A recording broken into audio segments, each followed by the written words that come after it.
orang Sabu dan asal-usulnya. Sabu secara geografis merupakan salah satu pulau di wilayah Provinsi Nusa Tenggara Timur, 121.045 dan 12.204, belahan barat 10.027 dan 10.038, lingkaran selatan, yang terletak secara tersendiri di tengah Laut Sabu. Menyebut Sabu maka tidak terlepas dengan sebuah pulau kecil di dekatnya yakni Pulau Raijua. Jadi keduanya adalah satu kesatuan baik mengenai adat maupun keturunan walaupun berbeda pulau. Dalam kehidupan orang Sabu khususnya dalam kehidupan religi tidak terlepas kaitannya dengan aspek kehidupan lain yakni bidang ekonomi sosial dan budaya atau adat istiadat. Hal ini bermula dari pandangan bahwa semuanya harus didasarkan pada keselarasan dengan agama suku, atau atas pandangan bahwa segala sesuatu adalah merupakan pemberian Tuhan Yang Maha Kuasa, Dewa Ama, sehingga segalanya harus dilakukan dalam suasana yang religi dalam kehidupan. Dalam segala segi kehidupan, setiap kegiatan-kegiatan selalu diawali dengan ritual-ritual dengan maksud memohon bimbingan, petunjuk, berkat serta penjagaan dari Dewa Ma. Kali ini kita akan membahas mengenai agama suku Sabu yang lebih menekankan pada penyelenggaraan serta pemahaman yang ada di wilayah Seba, Haba. Hal ini disebabkan karena pada beberapa daerah lain di Sabu yang memiliki corak-corak yang agak berlainan, walaupun tidak signifikan namun dimaksud agar tidak terjadi salah pengertian dari pihak lain. Di samping itu juga kebetulan saya adalah salah seorang dari keturunan Sabu yang leluhur berasal dari wilayah Haba, Namata, yang mungkin sedikit lebih mengenal tentang peristiwa penyelenggaraan agama suku Sabu di Haba.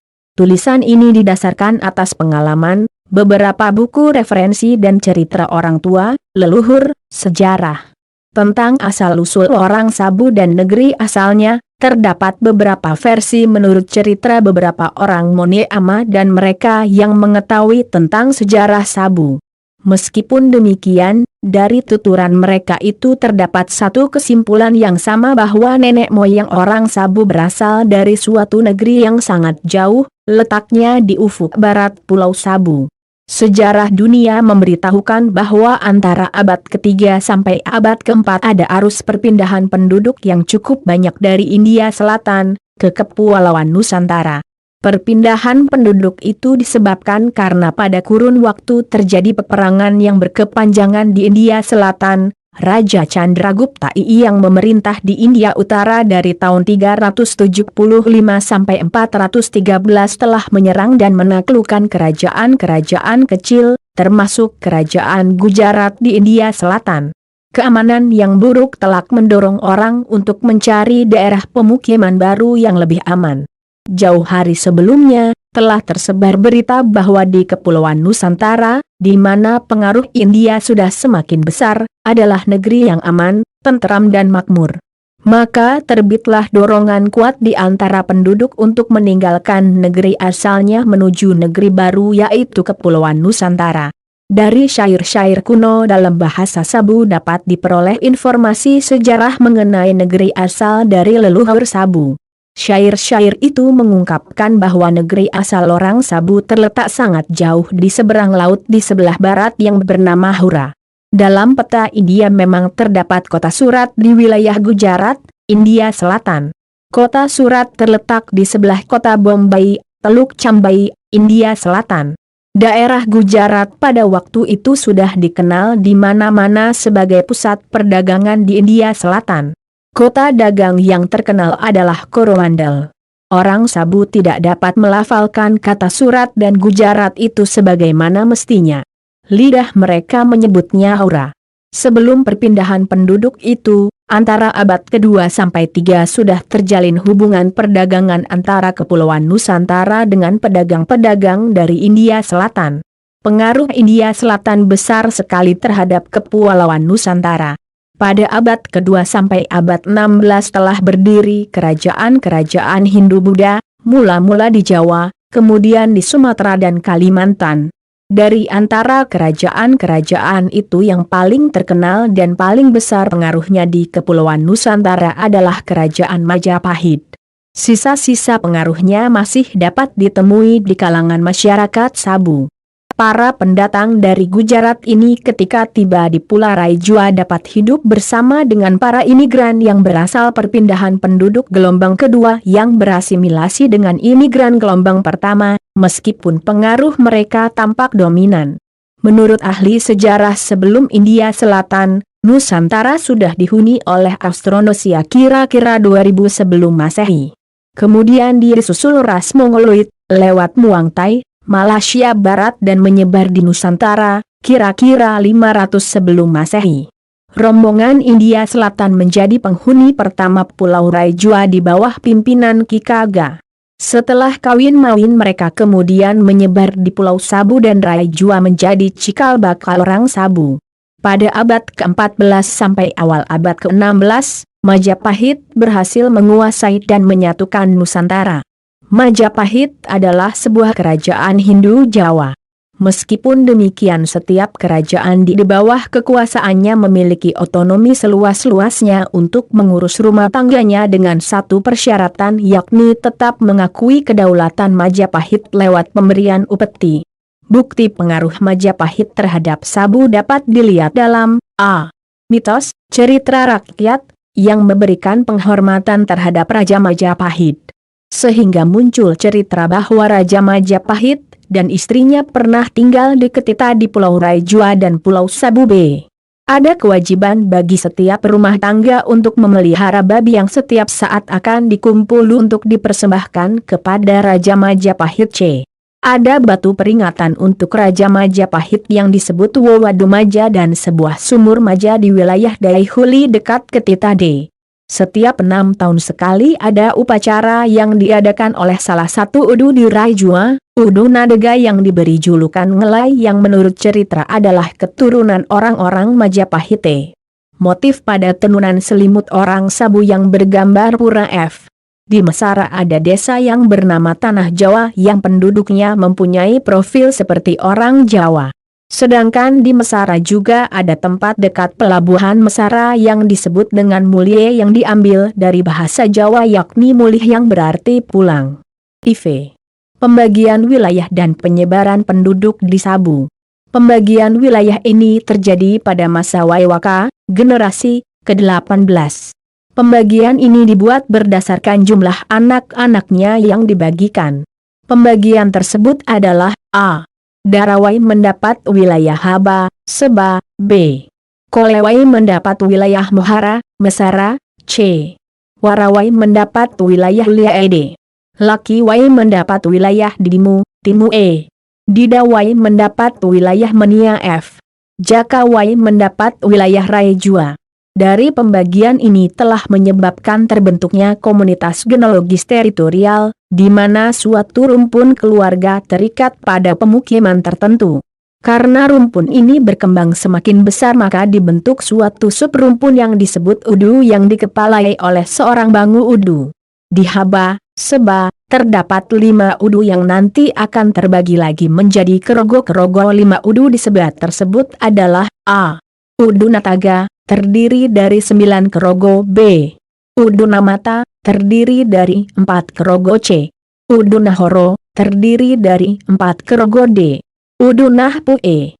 Udu Naradi, kedua terakhir tidak terbagi dalam kerogo. Di Sabu dan Raijua seluruhnya terdapat 43 Udu dan 104 kerogo. V. Agama suku dan hal-hal menyangkut ritual. Sistem kepercayaan.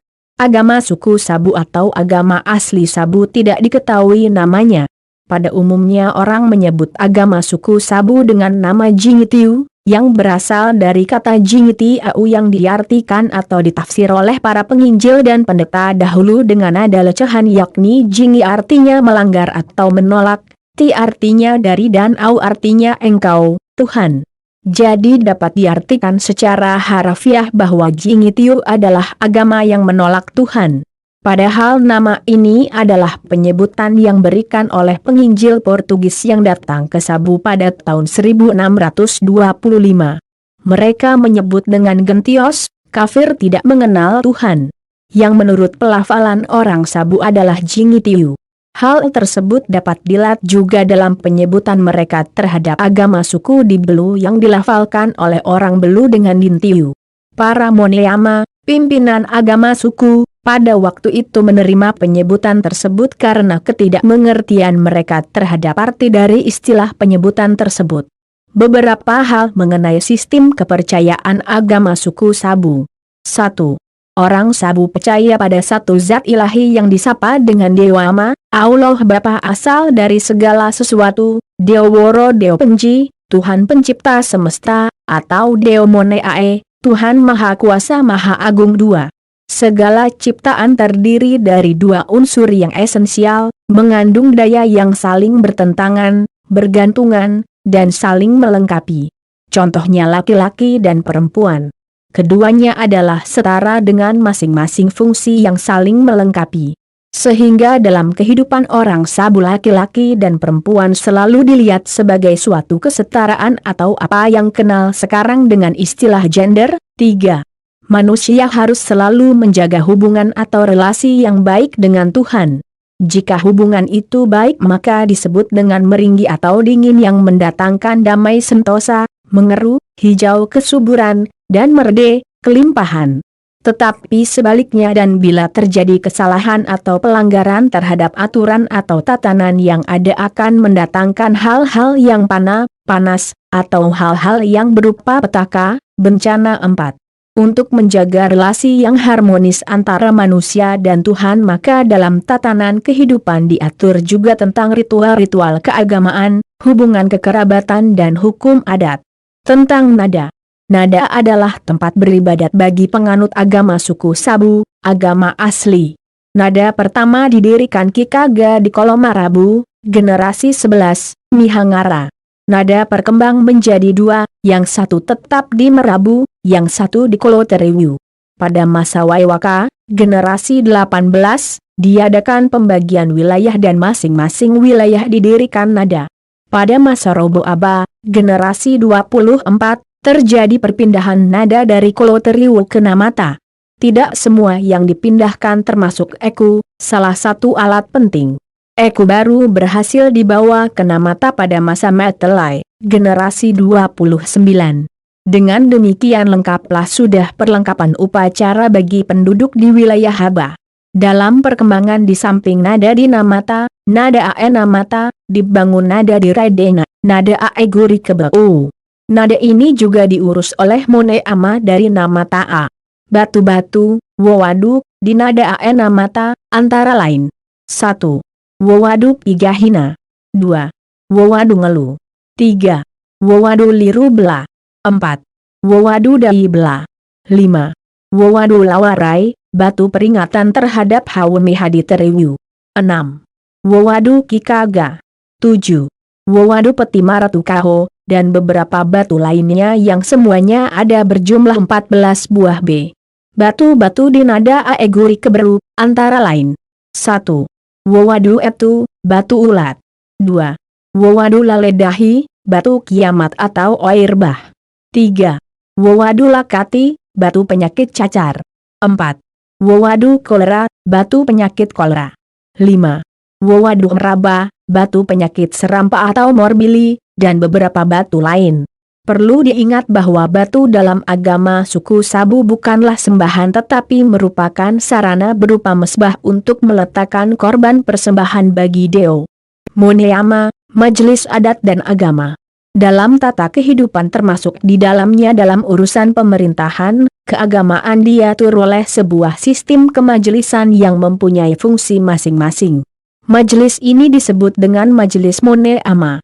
Bagi orang Sabu agama dan hukum adat merupakan dasar bagi kehidupan mereka, naik dalam bidang sosial, ekonomi, kesenian. Sehingga segala aspek kehidupan tersebut harus mencerminkan totalitas yang serasi dengan agama suku.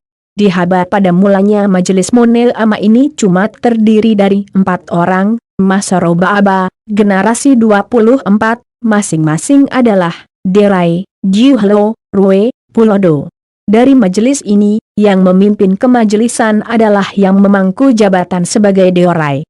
Hal tersebut dapat dilihat dalam hal perlengkapan upacara serta urutan-urutan dalam pelaksanaan upacara.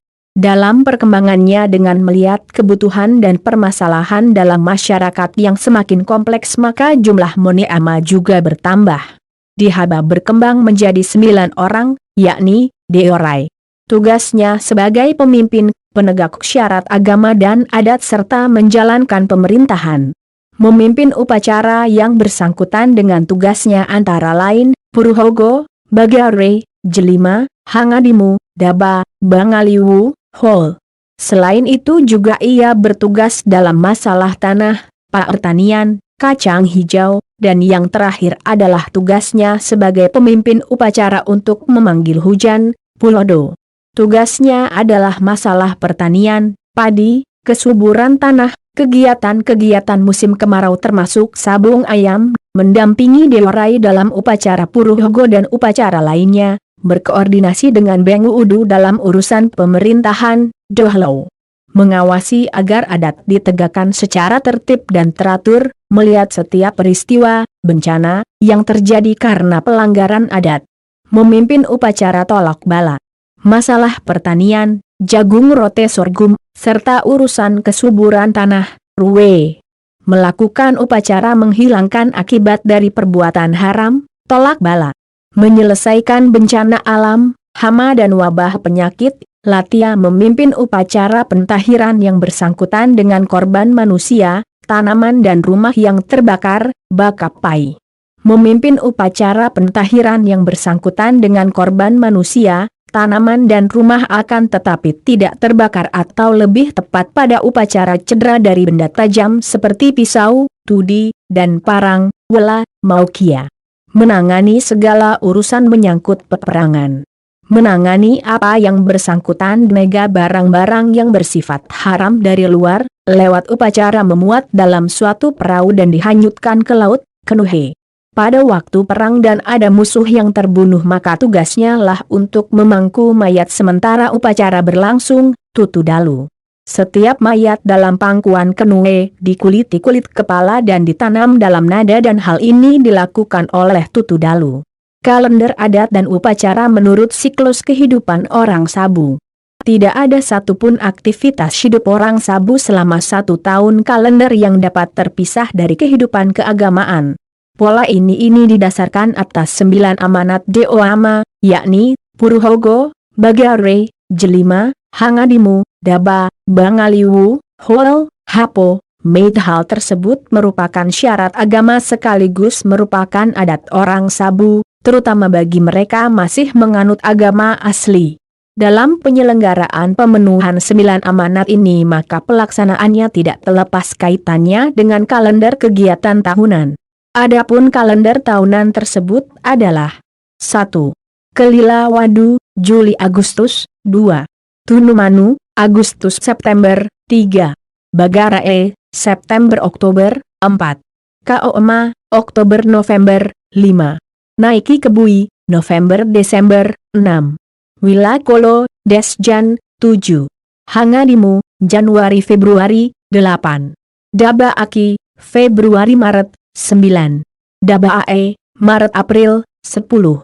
Bangaliwu, April-Mei, 11. Aa, Mei-Juni, 12. Ari, Juni-Juli. Pelaksanaan 9 amanat Deo, Puruhogo, diadakan pada bulan Kelila Wadu, saat akan dimulainya kegiatan air istuak dan masak gula yang merupakan salah satu bahan makanan pokok orang Sabu. Bagare, diadakan pada akhir bulan Bagare, dengan tujuan, sebagai tanda akhir dari kegiatan air istuak dan masak gula. Menyumbat mulut tanah agar jangan menelan korban. Mengecek tentang curah hujan pada musim penghujan yang akan datang. Memagari daerah agar terhindar dari musuh dan malapetaka.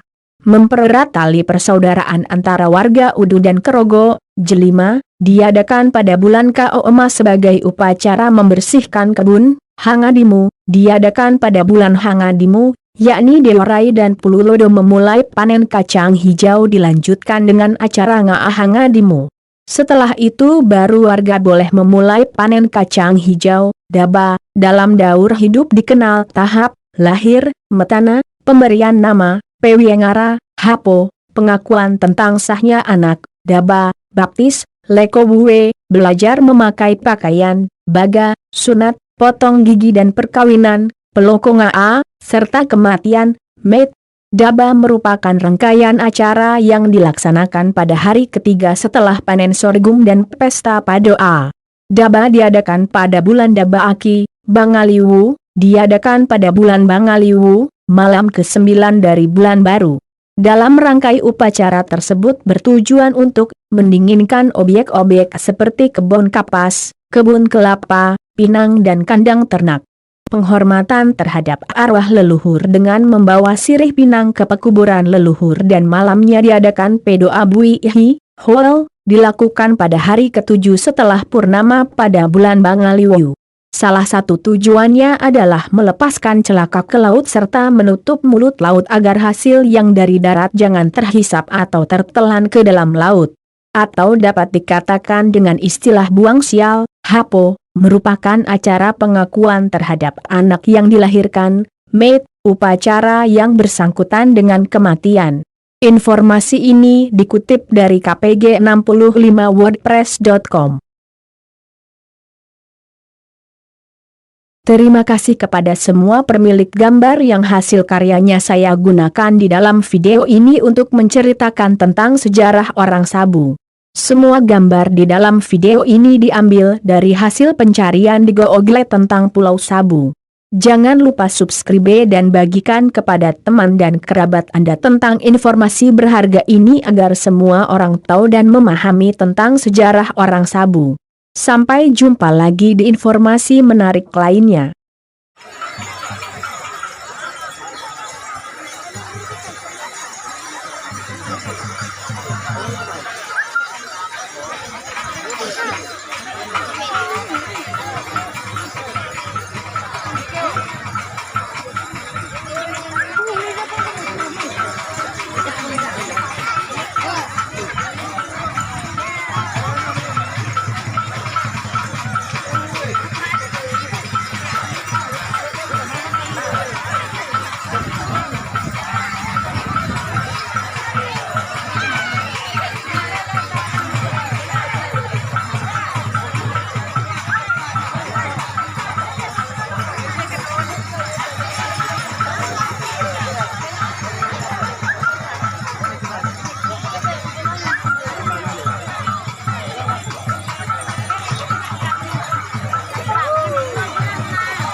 Nha.